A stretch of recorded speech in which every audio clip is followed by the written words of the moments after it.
I was going to run the Las Vegas Marathon, but I thought I'd put that aside and drop in and say hello. How's that? All right. Thank you all. It's a wonderful turnout, and thank you all very much for being here. And let me begin by thanking the Mariachi Alma del Sol for their music. Let me thank Miles Cooper. Let me thank Grisha Lopez. Let me thank Maria Nieto Otra. And let me thank Congresswoman Dina Titus for her remarks.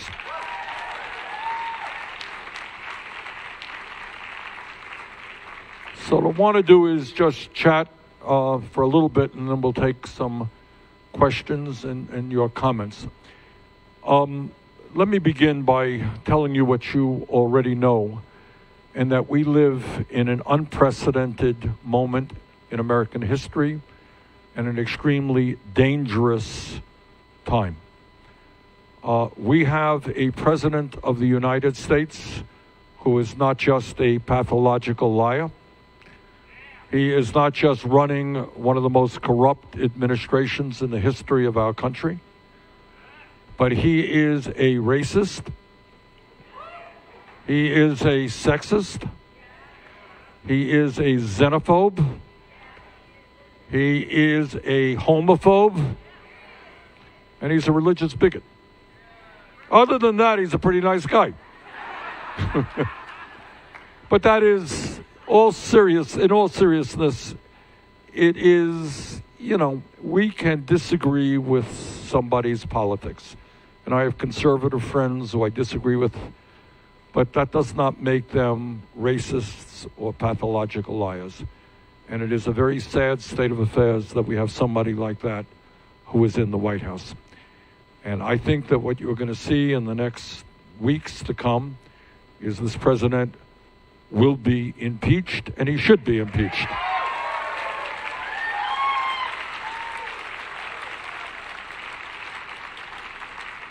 And he should be impeached because he has used his office to obstruct justice. He should be impeached because he is in violation of the Emoluments Clause of the Constitution, and where he has very blatantly, really incredibly, used his office to make more money for his family.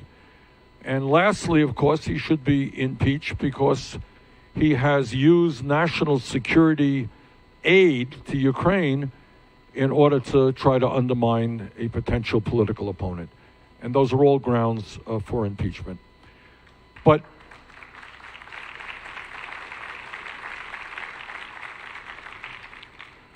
our campaign is more than just defeating Donald Trump. What our campaign is about is a political revolution designed to transform our economy and our government so that we finally begin to address the needs of working families in America, not just the 1%.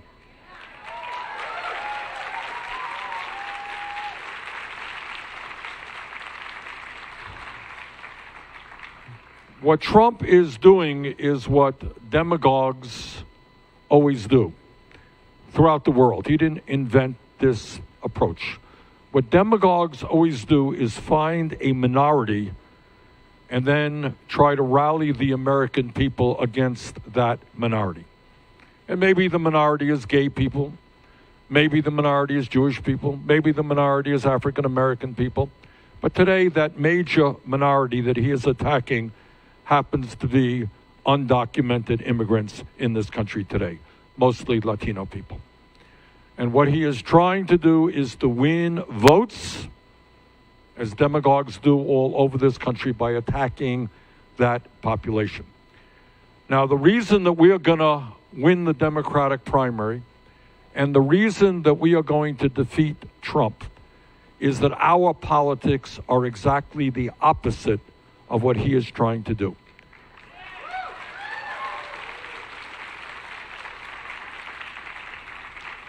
He is trying to divide us up based on the color of our skin, based on where we were born, based on our sexual orientation, based on even our religion. That's what he is trying to do. What we are trying to do successfully is bring people together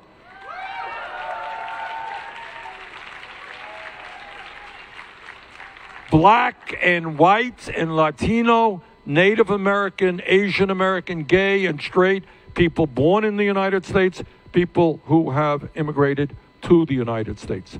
And we're going to bring those people together, our people, the overwhelming majority of the American people. And I got to tell you, for me, this is a personal issue because my father emigrated to this country from Poland at the age of 17 without a nickel in his pocket, couldn't speak a word of English, and he was fleeing extreme poverty and anti-Semitism. So the immigrant experience is something that I feel very strongly.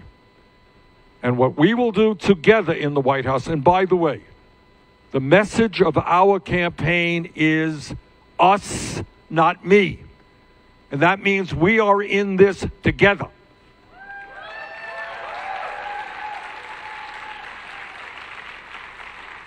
And the most important and first thing that we do is create a culture in this country of compassion and love and not hatred and divisiveness. And we become, I believe, stronger as human beings when we care about each other rather than the Trump philosophy of stepping on people in order to make huge amounts of money. So I think compassion trumps greed. And that's what we are about.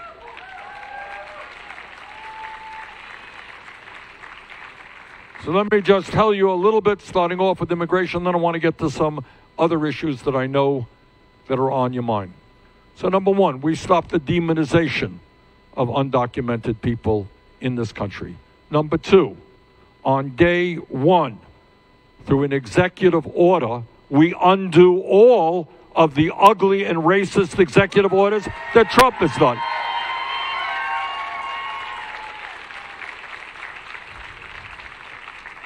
And among many other things, that means restoring legal status to the 1.8 million young people and their parents eligible for the DACA program.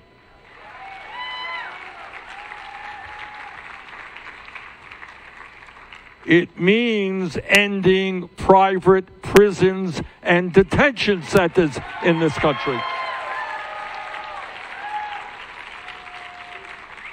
It means making certain that at the border we do not have agents of the federal government ripping tiny babies from the arms of their mothers and putting children into cages.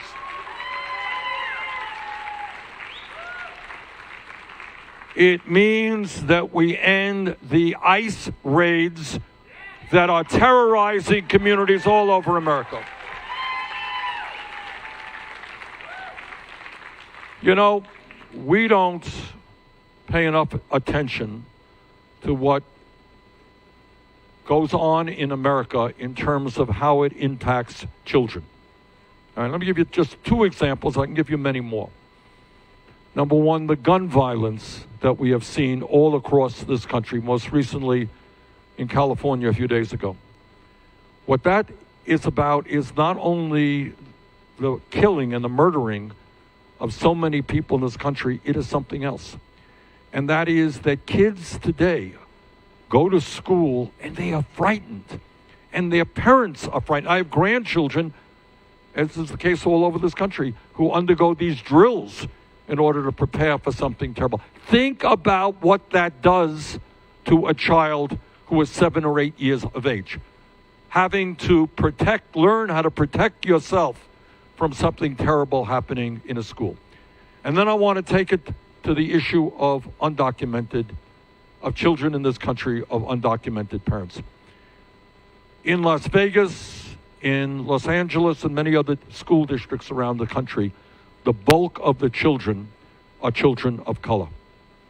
And what I learned in talking to teachers in Las Vegas and in Los Angeles and elsewhere is that you got kids who are going to school worried that when they come home from school, their mom or their dad may not be there. All right, can you imagine? It is hard for somebody not in that position to understand the kind of stress and anxiety that those children go through. I talked to a young person months ago here in Las Vegas who said his father was undocumented. And he and his sister, I think, were in a car. Father was driving. His father drove too fast. And a police officer drove by and stopped the car. And suddenly they all stopped breathing in the car. And the police officer said, "Are you documented?" And they lied. The guy said, "Yes, I am." Police officer said, "Okay, have a nice day." They drove on. And what the family was thinking is if the police officer had asked a different question, that whole family would have been disrupted. So this is the kind of stress that is on the minds of millions of people in this country, and that is absolutely not what this country should be about. So what we are going to do is aggressively, as early as we can, very, very early, first weeks of the administration, is do what the American people want. And what the American people want is comprehensive immigration reform and a path toward citizenship.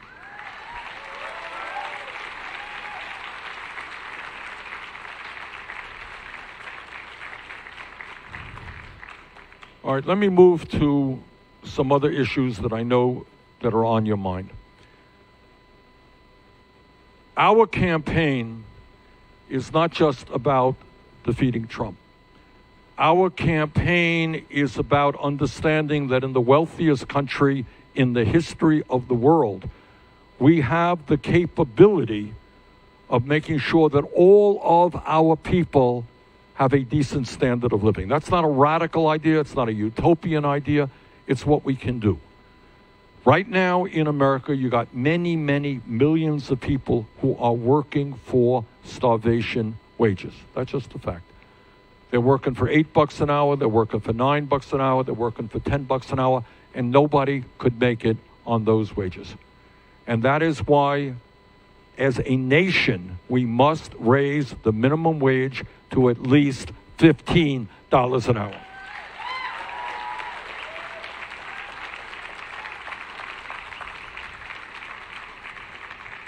And when we talk about wages, what we also have got to make sure is that women do not continue to make 80 cents on the dollar compared to men.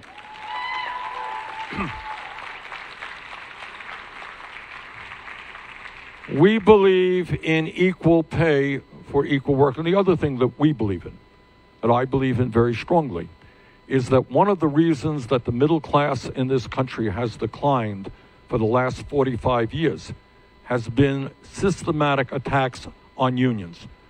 Now, I've been in Congress for a long time, and I don't think there's anybody there who has a stronger lifetime pro-union voting record than I do. I think it's 100%.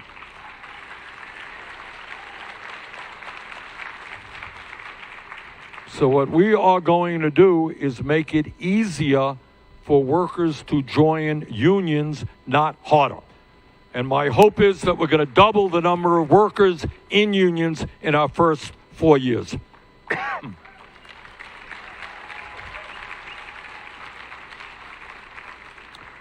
4 years ago, when I came to Nevada, I said that we have to rethink public education in America, that we've got to make public colleges and universities tuition free.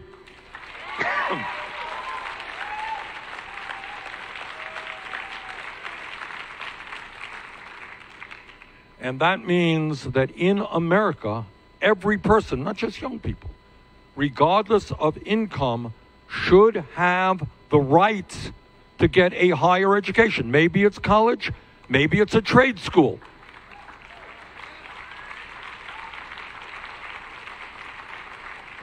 But it is harder and harder for people to make it into the middle class without that higher education. 4 years ago, that was seemingly a radical idea. People said, Bernie, you're crazy, it'll never happen. What I want you to know is all over this country, states, cities, counties are moving to make public colleges and universities tuition free.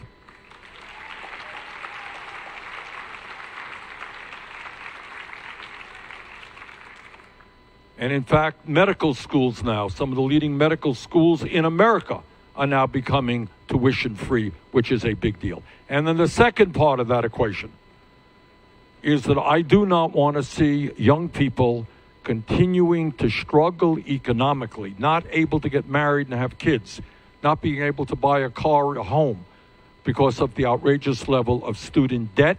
And that's why we're going to cancel all student debt in America.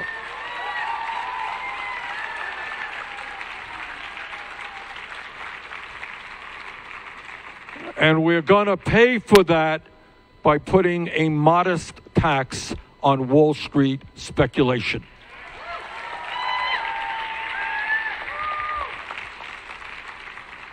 And that is not the only tax that we're going to impose on the rich and the powerful.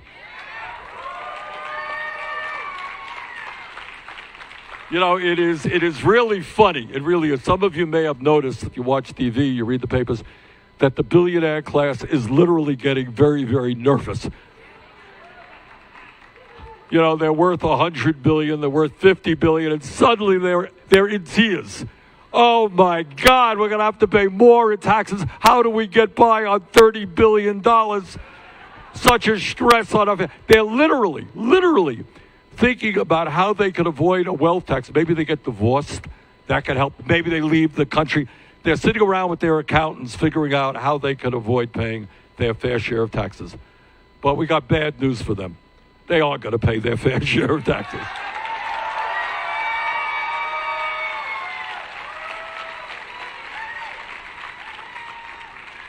And I just want to say a few words about another issue, which is, I know, on your minds, and it's a very serious issue here in Nevada. And that is, all of you should know, and the media doesn't report it too much, Congress doesn't talk about it too much. The United States is the only major country on earth not to guarantee health care to every man, woman, and child. We are the only one. And brothers and sisters, we are going to end that international embarrassment.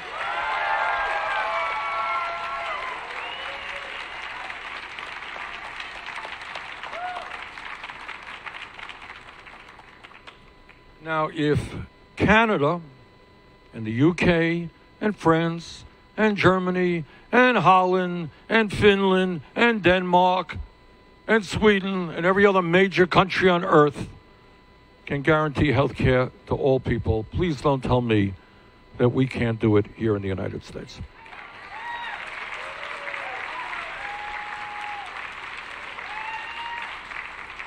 Now, here in America, and I want you all to think about it, we spend twice as much per person on health care as do the people of any other country. Okay? We're spending twice as much. It's like I buy a car for $25,000, you buy a car for $50,000, my car works better than your car. Something is wrong, all right? Something is wrong. So we're spending twice as much, almost $11,000 for every man, woman, and child, and yet we got 87 million people who are uninsured or underinsured. Do you all know what I mean by underinsured? That means you got health care, you got health insurance, except doesn't mean anything. You never can use it when you need to use it. All right? You got a large deductible, or you got a co-payment that you can't afford. So this is what we do on the Medicare for All. We eliminate all premiums. You got it? You're not paying any more premiums.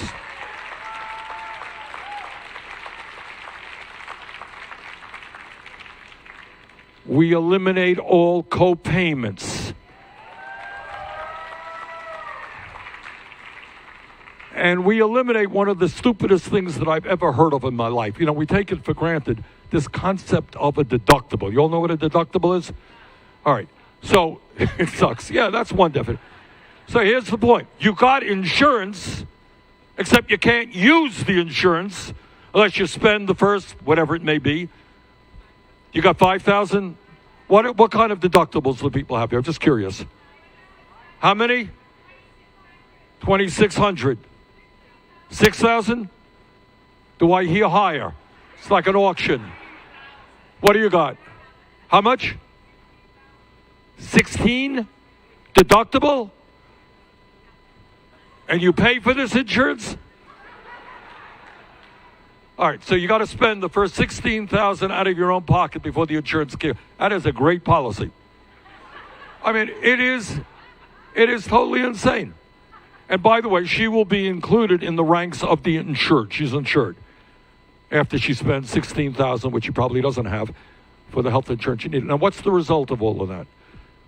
The result is, that's right, woman here just said, we're dying. And she wasn't being facetious. There are 30,000 people a year in this country who die needlessly because they don't get to a doctor when they should. Ask your doctor next time you go if he or she has treated people who got into the office too late. And they will tell you, yeah. Okay? 30,000 die, and I want to tell you even something that's crazier than that and is important for us to jump outside of the box, to think outside of the box. I want you to think about this for a moment. You're feeling sick. You go to the doctor. The doctor says, Mary, I am very sorry to tell you, you have cancer. Okay? So Mary is diagnosed with cancer. Her head is spinning.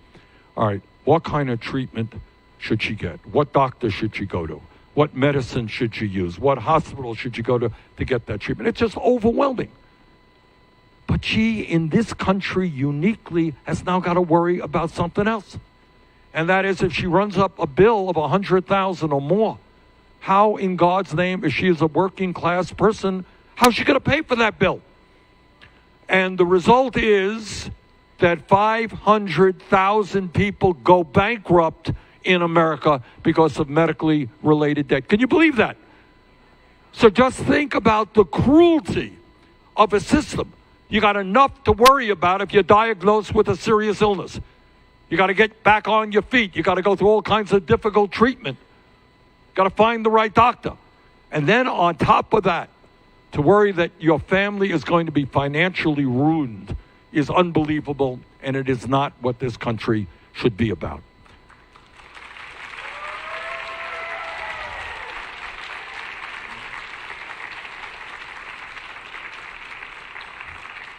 So what we are doing is nothing more than expanding Medicare. Medicare is a very strong program right now, but you got to be 65 or older to get into it. So we're going to expand Medicare to cover hearing aids, dental care, and eyeglasses.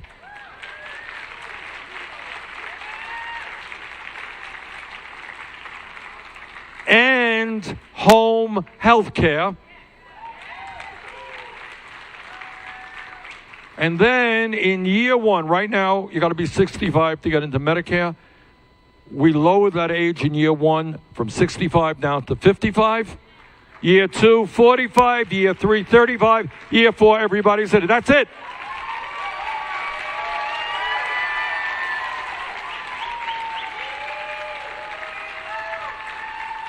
That really is not so complicated. That is the simplest way to get to universal health care. Now, the next question that's being debated is, okay, how are you going to pay for that? Fair question. How are you going to pay for it? And I'll tell you how. We're not going to be paying for it by having a $16,000 deductible. We're not going to be paying for it by having many of you paying $1,000 a month in premiums. Now, you can call a premium whatever you want, but I would call it a tax for the insurance companies, okay? We ain't going to pay for it by having you pay the highest prices in the world for prescription drugs. In some cases, 10 times more than they pay in other countries. Under our bill, nobody pays more than $200 a year for prescription drugs, okay? But healthcare ain't free. It's expensive. How do we pay for it? Well, we have a number of options that we have laid out, but for the people in this room, what we do is have a 4% income tax excluding the first $29,000 in income. That means if you are the average worker in America, you make 60, your family makes $60,000, you will pay 4% on $31,000 of income, which is roughly $1,200 a year. All right? Now, how is $1,200 a year for comprehensive, including dental care, including eyeglasses, hearing aids, home health care, any doctor you want to go to, any nurse you want to go to, any hospital you want to go? Not a bad deal, is it?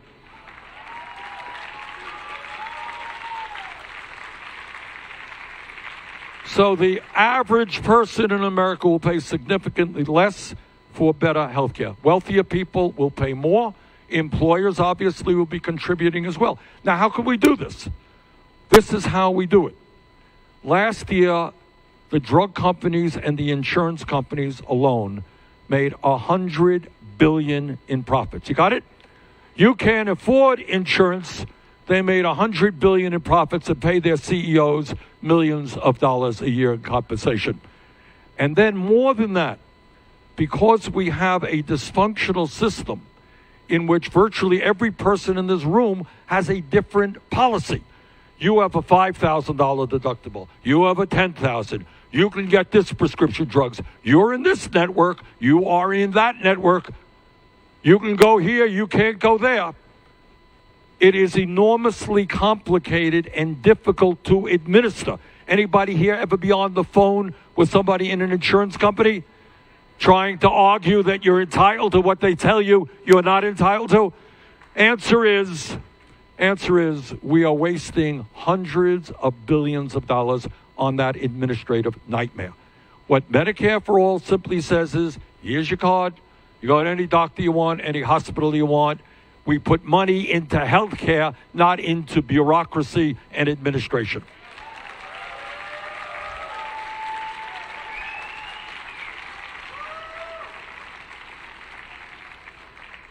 Now, there's another issue out there that worries me enormously. And I think as a nation, we are nowhere near where we should be on this issue. So when we have a president who tells us that climate change is a hoax, what he is doing is not only threatening the well-being of our kids and future generations, he is threatening the well-being of the entire world. So let me just tell you what the scientists are telling us. I'm not a scientist. I failed physics in college, but I listen to scientists. What they are saying is they have underestimated the severity and the speed in which climate change is wreaking havoc all over this world, not just in the United States.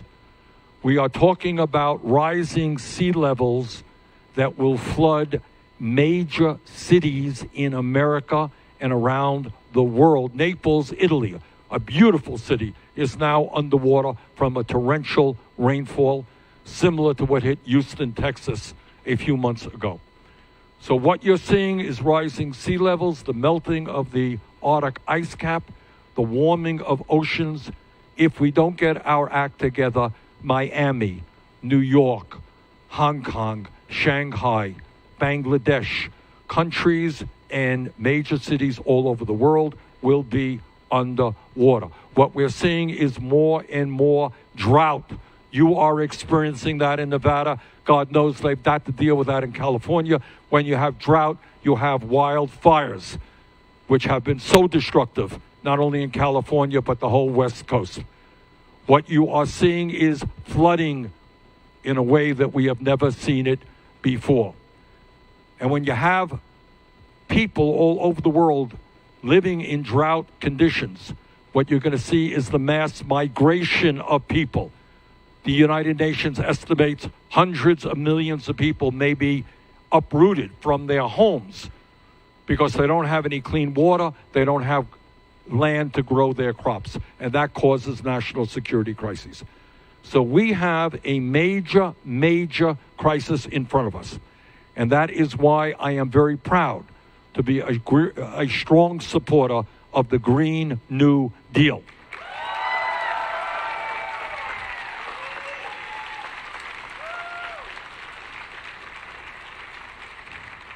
And what the Green New Deal says is that we have got to transform not only our energy system, but the global energy system away from fossil fuel to energy efficiency and sustainable energy.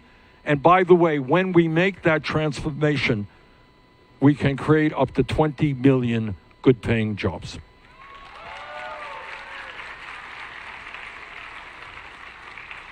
Let me tell you something.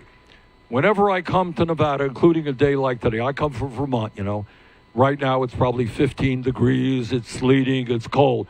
I come to Nevada, you got a lot of sunshine here. I don't have to tell you that. You should be leading this country in terms of solar.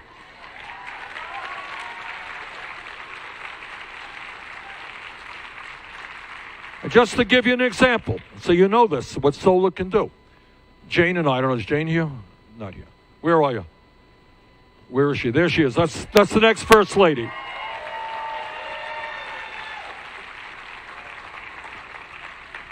Jane, how many years ago? This is Vermont, not Nevada. How many years ago did we put solar on the roof? Like 3 or 4 years ago. All right. We put it up. This is Vermont climate, not Nevada. And essentially, you know, we paid some money for it. It will be, the money we put down will be paid back to us probably in 7 years, and then we get free electricity. Right now, we pay virtually nothing for electricity. $160 for the year. How's that? All right. So what we have got to do, you know, we had the money. There is now a federal program. You get a tax break if you install solar. We have got to make sure that everybody in America, no matter what their income is, can install solar. And what you're going to do is have basically free electricity. All right?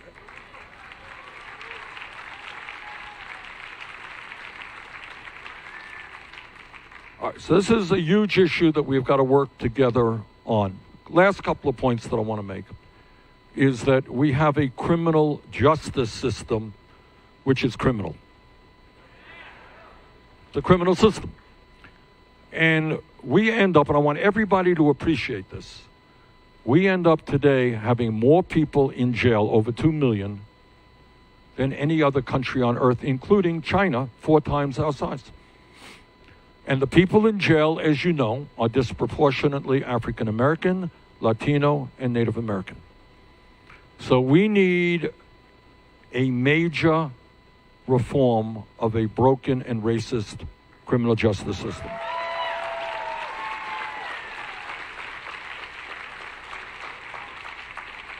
So what do we do? What do we do? Well, here, I don't give you a long speech on it, but this is what you do. The most important thing that we do is to invest in our children and young people in jobs and education, not invest in more jails and incarceration.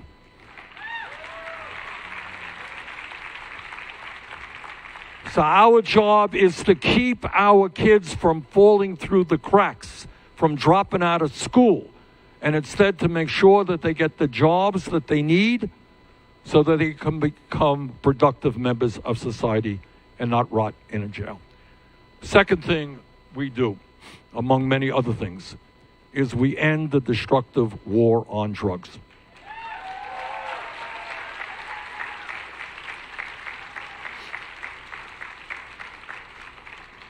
We are going to make marijuana legal in every state in the country.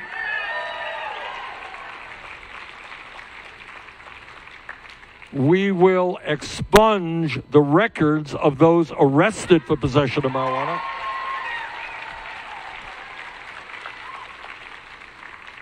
And I'll tell you what else we're going to do. And this wasn't my idea, but it's an idea that came to us from a number of people in the African American and Latino community. And they said, you know, look, we have borne the brunt of the war on drugs. Our kids were arrested.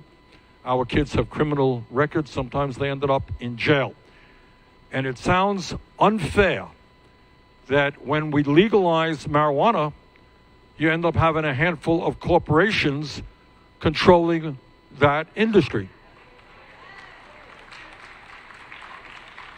So we have built into our criminal justice program an effort to provide many billions of dollars in help to people in the African American community, Latino community, other communities, the people who have been hit the hardest by the war on drugs, to help them profit off a legal marijuana system.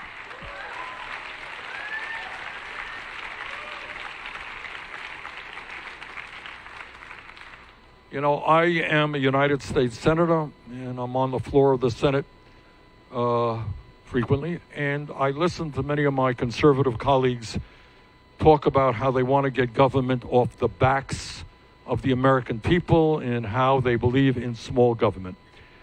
Well, if you want to get government off the backs of the American people, you should recognize one very simple principle, and that it is that women in America should control their own bodies, not politicians.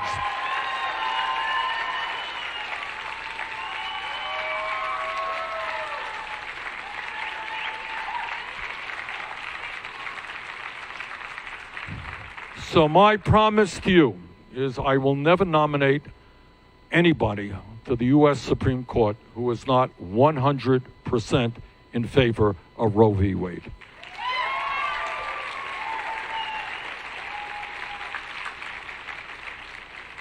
And there's another issue that I know is on everybody's minds, and that is the terrible level of gun violence in this country. And the bad news is that gun violence continues. We lose about 40,000 people every year to gun violence in this country. So I will simply say to you that gun policy under our administration will be made by the people of this country, not the NRA.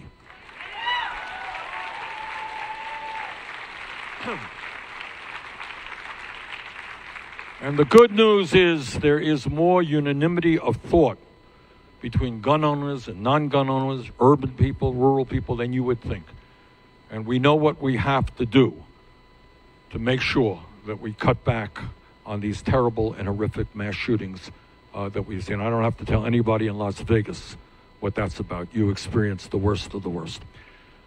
Let me just conclude, and we'll open it up for comments and questions, by saying this. The message of our campaign, as I said earlier, is us, not me. And that means, number one, an understanding that we are in this together.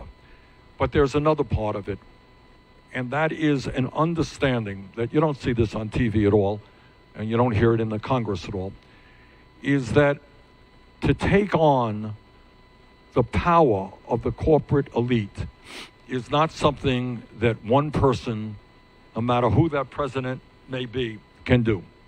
All right? It can't be Bernie Sanders or anybody else, any other candidate who becomes president who can take on the corporate elite alone, because they have so much power. Do you understand what I'm talking about? All right, what I'm talking about is Wall Street, talking about the insurance companies, the drug companies, the fossil fuel industry, the military industrial complex, the prison industrial complex, the whole 1%. These people have endless amounts of money, and they lie a whole lot of the time. So they will put all kinds of ads on television, they buy think tanks, and so forth and so on. All of you who know anything about American history know that real change has never taken place from the top on down. It has always taken place from the bottom on up. That is the history of the labor movement in this country.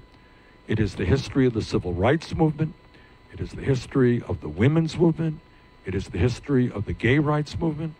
It is the history of the environmental movement. Real change only takes place when millions of people stand up and demand that change. And that is where we are right now. So what this campaign is about, it's not only winning here in Nevada, and with your help, we intend to win here in Nevada.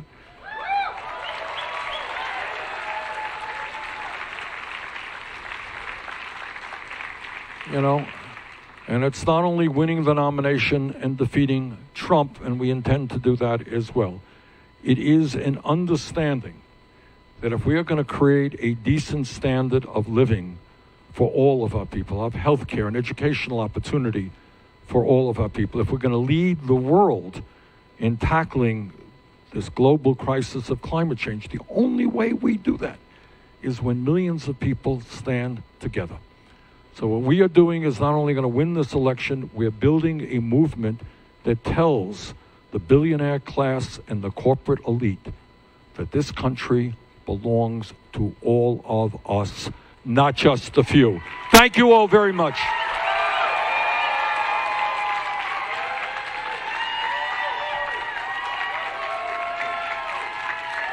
Thank you.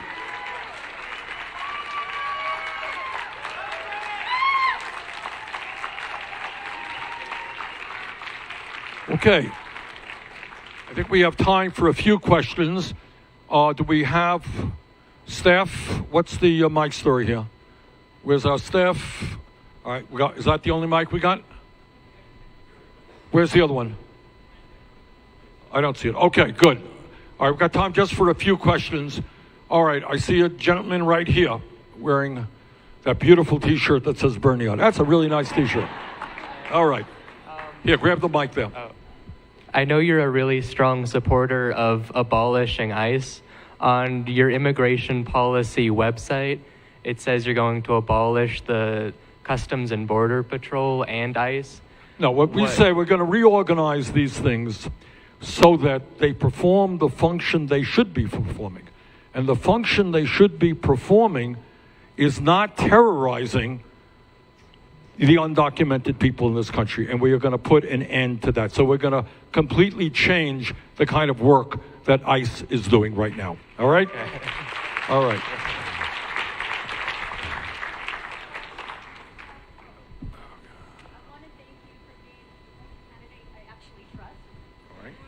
And I think you're absolutely amazing, and you give me faith again. One thing that we were talking about is global warming. And I have been the founder of a charity that promotes veganism. I know some of the candidates are bringing it up because they know it's the number one way to stop global warming besides, doing other things, solar. So what do you think about that? Because it's also one of the reasons children are getting obesity and diabetes. Okay, well, I appreciate that. I am not a vegan. I must confess to being a meat eater, although I am cutting back a little bit. All right, but I think we need to take a hard look at agriculture, which is really what you're talking about. Okay, I think we do. I think we have to take a look at all of the causes of carbon emission and climate change. And by the way, in terms of obesity, you're quite right. That is a major crisis facing this country, leading to diabetes and other serious illnesses. And we got to do a heck of a lot. When I talk about healthcare, it is not just making sure that you get to a doctor when you should. We got to do a heck of a lot better in terms of disease prevention. And that means good diet. It means exercise. It means a whole lot of stuff. Our main goal should be to keep people healthy and then treat them when they are ill. Okay, let me get, yeah, ma'am, yes. Aloha, Senator Sanders. We are from Hawaii. And recently you tweeted in support of the Hawaiian Airlines flight attendants. I did. You did. Thank you. Thank you so much. We're really glad that you brought up the issue about unions and corporate greed, because it is definitely happening in our country. There's a lot of issues that you brought up, and I am just so impressed with your platform, and you've definitely got my vote. Thank you. Another thing that we go through in Hawaii, I'm a recent Nevada resident. I will be voting here in Nevada. Thank you. A lot of us Hawaiians have fled the islands because of the cost of living. Many of the issues you brought up, we lived through it. And a lot of us have chosen Nevada. And right now, I think I can speak for my friend here, Leah, and there's many of us that work for the airlines that we choose Nevada to live because of the cost of living, the people, and it's just as much a melting pot as it is in Hawaii. Yes, it just is. as much a melting pot. We have our immigration issues as well, and in Hawaii we get along. We try to. We have to. We have to. But in Hawaii, there's leis here that we brought all the way for you from across the ocean, and we'd like to say thank you. Could we approach? Yes, of course.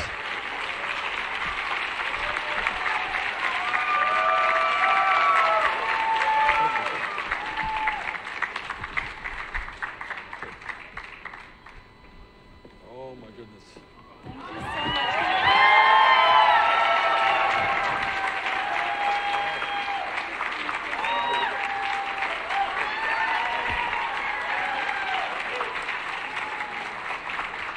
Well, I want to thank you.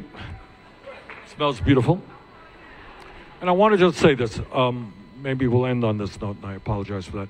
Hawaii, as you have indicated, has long been known as a melting pot of many, many different people who get along very well. You've become a model for the country in that respect, and we thank you all very much. I'm going to apologize. I got to give a speech in a little while, so I got to get going. But we are in this together. And the main point that I want to make is that this is an election that we cannot sit out. And by that, I mean not only the importance of you voting, but what we need to do is make sure that our friends, co-workers, and family vote as well. You know?